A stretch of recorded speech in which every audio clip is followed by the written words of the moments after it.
Hi everyone, welcome back to my channel. চলে এসেছি বাসন্তী পোলাওয়ের রেসিপি নিয়ে। তো এই যে তোমরা দেখতেই পাচ্ছ 6 কাপ চাল আমি এখানে মেপে নিয়েছিলাম। এটা 100 গ্রামের কাপ। মাপটা কেন বললাম পরে বলছি। আগে আতপ চালটা খুব ভালো করে ধুয়ে নিয়েছিলাম হালকা হাতে। এবার বলি চাল মেপে নেওয়ার কারণ। পোলাওটা রান্নার জন্য জল দিয়েছিলাম যখন দ্বিগুণ পরিমাণ, মানে 6 কাপ চালের 12 কাপ জল আমি দিয়েছিলাম। তো দেখো বলতে বলতে এখানে চালটা ধুয়ে চুবড়িতে জল ঝরতেও দিয়ে দিয়েছিলাম। জল ঝরতে দিয়ে 2টো কাঁচা লঙ্কা আর 2 ইঞ্চ মতো আদা বেটে নিয়েছিলাম। ততক্ষণে চালের জলটাও ঝরে গিয়েছিল। এবার চালটা একটা বড় থালায় মিলে রেখে হালকা শুকোতে দিয়ে 1 চামচ ঘি গরম করে ওর মধ্যে 1 চামচ হলুদ গুঁড়ো দিয়ে ভালো করে মিশিয়ে শুকোতে দেওয়া চালটায় ঢেলে মিশিয়ে রেখেছিলাম খুব ভালো করে।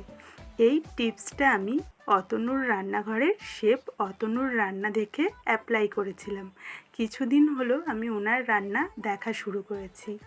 চামচে করে মেশাচ্ছিলাম, ঠিকঠাক হচ্ছিল না বলে হাতে করে সুন্দর করে হালকা হাতে মিশিয়ে রেখে কড়াতে 2 চামচ সাদা তেল দিয়ে গরম করে 4টে এলাচ, 2টো তেজপাতা, 5-6টা লবঙ্গ, কিছুটা দারচিনি ফোড়ন দিয়ে লাল করে ভেজে নিয়ে তারপর দিয়েছিলাম কাজু। আচ্ছা, এখানে তোমরা সাদা তেলের পরিবর্তে ঘিও ব্যবহার করতে পারো। কাজুগুলো হালকা লাল হতে দিয়ে দিয়েছিলাম কিশমিশ। কিশমিশটাও ভাজা হতে হলুদ আর ঘি দিয়ে মেখে রাখা আতপ চালটা কড়াতে দিয়ে গ্যাসের ফ্লেম কম করে ভাজতে ভাজতে পোলাওয়ে দেওয়ার জন্য জলটা মেপে নিচ্ছিলাম গরম বসাবো বলে। তো 6 কাপ চালের জন্য 12 কাপ জলটা আমি মেপে নিচ্ছিলাম। যখন 5 কাপ জল মাপা হয়েছিল তখন পর্যন্তই ক্যাপচার করা হয়েছিল, তারপর ক্যামেরাটা বন্ধ হয়ে গিয়েছিল। জল মেপে পাশের ওভেনে গরম বসিয়ে দিয়েছিলাম। তারপর চালটা হালকা ভাজা হতে দিয়ে দিয়েছিলাম আদা আর কাঁচা লঙ্কা বাটা।